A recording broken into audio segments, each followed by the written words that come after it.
젊은이들이 교회 오는 건 매력이 없는 교회는 안 왔잖아. 그렇지? 그러니까 앞으로는 다른 면에서 영향력을 줄 수 있도록.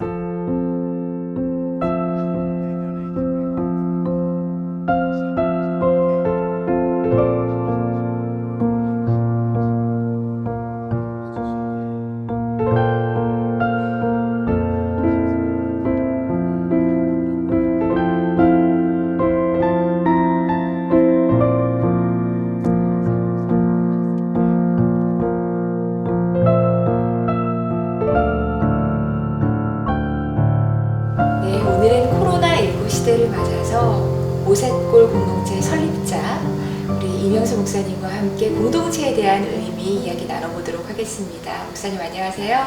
예, 오늘 모세골 찾아주셔서 감사합니다.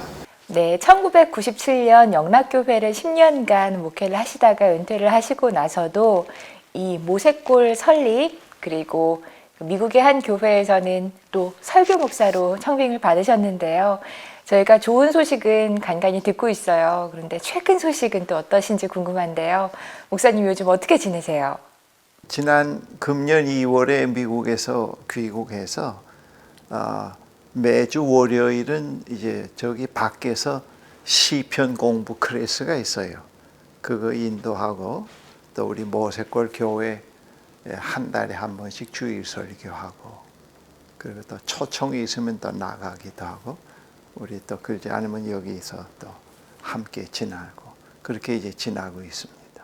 그렇게 하고 있다가 제가 이제는 이 기존 목회는 마치고 이른 유형으로 제 생애의 어떤 그 새로운 변화를 좀 가져와야 되겠다 생각을 해서 또 이 일을 선택했습니다. 제에게는 어떤 그 은퇴라는 건 없고 계속 선택이 있었지요. 그런 선택이 뭐 하겠다는 새로운 선택이 있었기 때문에 그전 일을 더 쉽게 놓을 수 있었지. 선택이라는 단어를 쓰셨는데요. 네네. 그러면 모세골을 선택하시게 된 계기가 있으실까요? 제가 신학교 졸업하고 나는 구도자적인 삶을 평생 살아가야 되겠다. 어느 한 개교회에 이제 뭐 원로로 있는 것보다는 그렇게 하면서 이제 구도자적인 삶을 쭉 시작을 했지요. 시작을 하면서 그 구도자적인 삶이라고 하는 것이 살아보니까 자꾸 그 내면의 변화와 함께 외적인 하는 사역의 변화도 뒤따르게 되더만요. 그렇게 해서 이제 또 사역지가 변하게 되고 영락교회 그 목회 후반기에 와서는 이제는 내가 이 구도자의 삶을 결론을 써야 되겠다. 책으로 하면은 책에 서론 1장, 2장을 써왔다고 하면은 이제 결론을 써야 되겠다 생각을 하고 그렇게 하고 이제 이 일을 시작했지요. 그래서 이것은 저 개인적으로 볼 때는 구도자의 삶의 하나의 결론을 쓰고 있다 그렇게 보시면 되겠습니다. 목사님께서 생각하시는 구도자의 삶은 어떤 거예요? 하나님과 동행하는 삶입니다. 계속 나는 3대째 기독교 가정에서 태어났잖아요. 그래서 지금 나이가 80에 들어섰는데 80여 년을 하나님과 동행하는 삶을 살아왔다. 그 전에 젊을 때는 하나님과 함께하는 삶에 대한 그 진정한 의미는 발견하지 못했는데 그것을 이제 청년기에 와서 발견하고 신학을 하고 나서 이제 그 태어나서 그 기간도 하나님이 함께 계셨다는 걸 알게 됐지요. 그것까지 이제 해서 저의 생이라는 건 80여 년이라는 게 혼자가 아니었다는 거, 그리고 하나님이 함께 계신다는 사실을 깨닫고 나서는 더 그분에게 보다 뜻에 맞게 살려고 했다고 하는 것은 이제 그 변화, 그 내면의 변화가 이제 거기서 시작됐다고 볼 수 있겠죠. 우리 예수 믿는 그리스도인들은 교파를 초월해서 다 세상 속에서 살잖아요. 그렇죠? 세상 속에서 살기 때문에 이 세상이라고 하는 것은 우리의 신앙을 자꾸 북돋아주고 새롭게 하지는 못하고 자꾸 무의미하게 만들죠. 그리고 우리의 신앙 가운데 가장 중요한 하나님에 대한 이해가 다 지엽적인 이해이기 때문에 그 지엽적인 이해마저도 자꾸 깨어지잖아요. 그래서 이 모세골이 생겨난 그 근본적인 신학적인 핵심 가치는 이 세상 세속 속에 사회 속에서 살고 있는 하나님의 백성들을 자꾸 영적으로 리뉴얼 시켜가기 위해서 이게 만들어졌습니다. 신앙이라는 건 자꾸 리뉴얼 돼야 됩니다. 그 리뉴얼이라는 말은 하나님에 대한 이해가 자꾸 새로워지고 경험과 지성이 합해서 그리고 또 그리스도인으로서 세속사회 속에서 어떤 라이프 스타일을 가지고 살아가야 하는가 그런 게 아주 중요하지요. 그 리뉴얼 되지 않으면 신앙이 죽어버립니다. 그래서 리뉴얼 된다고 하는 것은 자꾸 나무 묘목을 심은 다음에 그 묘목이 잘 크도록 돕는 일이라고도 얘기할 수 있습니다. 네, 이 코로나 팬데믹이 그야말로 전 세계를 휩쓸고 있는지 10달이 벌써 다 돼가고 있는데요. 공동체에 대해서 우리 기독교계가 더 생각을 하게 되는 계기가 되고 있는 것 같습니다. 목사님, 공동체가 뭐라고 생각하시나요? 산 속에 들어가서 홀로 산다고 해도 전 세계 크리스찬과 함께 있는 시간 아닙니까? 그런 의미가 있죠. 이 교회라는 자체가 하나의 무리들이 모인 거기 때문에 그래서 건물은 없어도 우리가 5명, 6명이 해안가에서 예배 드려도 벌써 하나의 그 공동체지요.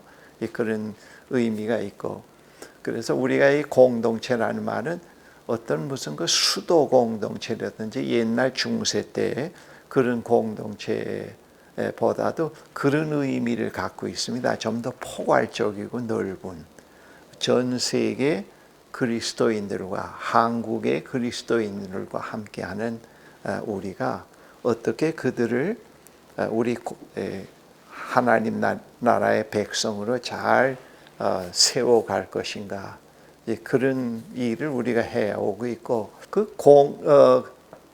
하나님 나라에 지금 하나님 나라는 현재 있고 또 하나님 나라는 오고 있다고 봅니다. 예수님께서 오셔서 하나님 나라가 왔다 오고 있다 그렇게 말씀하셨는데 근데 공동체 해체가 가능할까? 예수 믿는 사람들이 이 지상에서 싹 없어진다는 의미인데 그게 가능할까? 한번 생각해 보십시오. 그러나 어떠한 지역 하나님 나라의 그 공동체가 지역적으로 모여서 함께하는 그 지역 교회는 없어지고 또 있을 수 있겠지만은 그러나 하나님 나라 백성들이 이 세상 속에서 주님이 오실 때까지 살아가는 동안에 그 공동체 해체라는 말은 개교회가 어떤 건물 안에서 그 조직 속에서 있는 개교회가 없어질 수는 있겠죠. 그건 뭐 지금도 개척교회가 뭐 지금까지 많이 없어지고 그러잖아요. 그렇기 때문에 그건 불가능할 것 같고 그러나 공동체 해체라는 말은 그건 어불성설이라고 봅니다. 가시적으로 모여서 예배드리는 라이프 스타일은 없어졌지만은 그 공동체는 영적인 의미에서 살아있지요. 그게 기독교 역사에서 에큐메니칼 운동 아닙니까? 그렇죠. 그리고 사도신경에도 캐도릭을 캐도릭이라는 말이 그 사도신경에 그대로 있잖아요. 우리가 그런데 그걸 교회가 하나의 세계적이고 세계적인 의미를 갖고 있기 때문에 그걸 이제 없애질 않았잖아요. 거룩한 공동체와 그런 말이 이제 사도신경에 있는데 그런데 그거는 계속해서 시대의 변화와 함께 자꾸 바뀔 수밖에 없습니다. 그 20세기 말에 몰트만이 이제 그 튜빙겐 대학에서 은퇴할 때 그 은퇴 현장에 석상에서 그 제자들이 교수님 21세기에 들어가면은 교회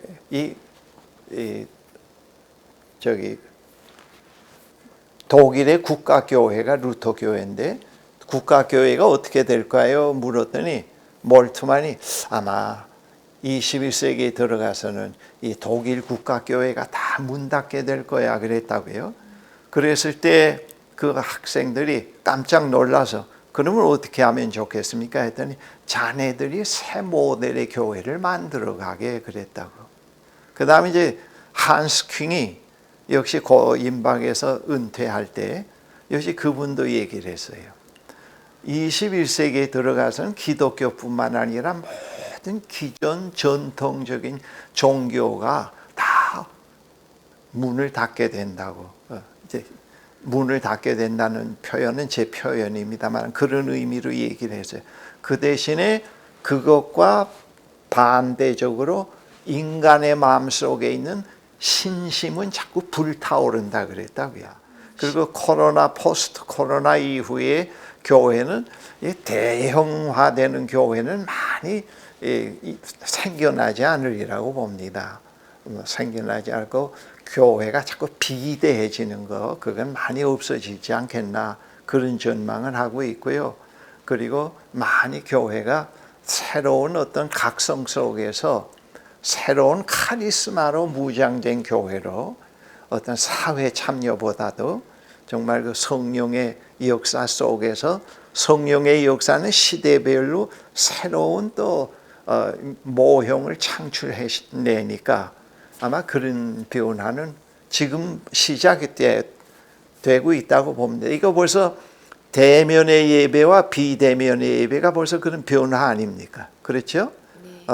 그리고 앞으로 또 이것이 어떻게 정착이 되어 갈 수도 있을 것 같습니다. 포스트 코로나 이후에 지금까지도 그 코로나 시작 전에도 그랬지만 교파의 장벽이 많이 없어지는 건 사실이에요. 교파 신앙, 내교파, 내교회 그런 건 점점 없어지는데 앞으로 포스트 코로나 이후에도 이게 교파의 개념이 많이 약화되지 않겠나. 그러면서 전 세계적인 유대가 더 깊어질 수 있다고 봅니다. 이제 교파 초월에 오히려 그러면서도 더 진지해질 수 있다. 아마 이 코로나와 포스트 코로나 이후에는 새로운 어떤 카리스마 운동이 전개될 거라고 하는 건 예측해 봅니다. 교회의 힘은 크기에 사이즈에 있지 않구나. 카리스마에 있구나. 그 카리스마라고 하는 건 어떤 개인의 어떤 정치적 역량이라든지 그런 거 얘기하는 건 아닙니다. 감화력을 가진 영혼을 깨울 수 있는 그리고 새로운 삶으로 하나님을 향해서 신실한 하나님 앞에서 하나님을 찬양하며 살 수 있는 참다운 크리스찬으로 서게 만드는 그런 것은 많이 포스트 코로나 이후에 생겨나리라고 봅니다. 네, 이 코로나 시대가 점점 길어지면서 특별히 2030 젊은 세대들은 본인 교회 목사님 설교가 아니라 본인이 좋아하는 교회 목사님 설교 말씀을 듣고 그걸로 예배를 대체하는 경우도 굉장히 많다고 해요. 이런 상황에서 우리가 앞으로 이분들이 신앙의 흐름을 만들어 가야 될 텐데 이분들이 어떻게 하면 공동체성을 가지고 또 발전시켜 나갈 수 있을까요? 이분들에게 조언을 해주신다면 어떤 게 있을까요? 지금 제일 문제가 코로나 감염도 문제지만 영적으로 고갈 속에서 외로움 속에서 시달리는 영혼들이 참 많아요. 믿는 사람이나 믿지 않는 사람이나. 이 코로나가 어떠한 그 확진 문제, 피지컬한 면에만 고통을 주지 않고 지금 많은 사람들이 영혼의 갈급을 많이 해요. 그리고 정신과에 요즘에 정신과 의사를 통해서 들었는데 젊은이들이 그렇게 많이 온대요. 희망이 없고 외롭고 그러니까 뭐 젊은이뿐만 아니라 나이 많은 사람도 마찬가지입니다. 희망이 있고 미래가 분명하고 그리고 이 모든 피조 세계를 넘어선 어떤 궁극적인 실제를 꽉 잡고 있으면은 시편에 보면은 여호와는 나의 반석이요 어떤 다 무너져도 설 수 있는 자리가 있는 흘러 없어지지 않는 그런 자리, 설 수 있는 그런 실존의 자리. 그건 이제 하나님 아닙니까? 그것만 붙잡고 있으면은 이 코로나를 쉽게 극복이 돼요. 나도 그 실제가 있기 때문에 이 노년을 살아간다고 봅니다. 있기 때문에 그분의 위로, 그분이 주시는 희망, 매일매일의 삶의 문제를 그분에게 가서 진솔하게 아뢰고 그리고 때때로 그분을 나의 피난처로 삼아서 그분에게 도피해서 그분의 위로를 받아들이고 그분에게 생의 짐을 다 내려놓게 되고 그리고 자유를 또 새롭게 경험을 해가고 그게 나에게는 노년의 삶의 아주 절대적이라고 봅니다. 그렇죠? 그렇기 때문에 이 교회는 비대면 교회로 앞으로 계속 가기는 힘들어요. 자연의 교회는 또 매력이 보이는 그 모이는 데 또 있으니까 말이죠. 그러니까 그런 걱정은 안 해도 되리라고 봅니다. 물론 그런 유형이 있고 두 부류가 있을 수 있다고 봅니다. 그러나 비대면을 가지고 그냥 주일에 집에서 장소에서 그걸로 만족하는 사람은 벌써 영혼이 죽어가요. 그 영혼이 죽어간다고요. 그럼 살아나질 못해요. 그러니까 교회는 이렇게 흩어졌다가 모여서 서로 위로하고 돕고 그래야 되니까 그런 걱정은 그런 걱정보다도 살아있는 눈에 보이는 이 공동체 교회들이 어떤 매력을 가지고 어떻게 살아 움직이는가 그거에다 우리 초점을 맞춰야 될 것 같아요. 예. 그러면 자연이 오거든 젊은이들이. 그럼 지금까지도 그랬잖아요. 젊은이들이 교회 오는 건 매력이 없는 교회는 안 왔잖아. 그렇지? 그러니까 앞으로는 다른 면에서 영향력을 줄 수 있도록 정신과에 가지 않아도 교회 가면은 해답이 있다. 그리고 소망을 가질 수 있다.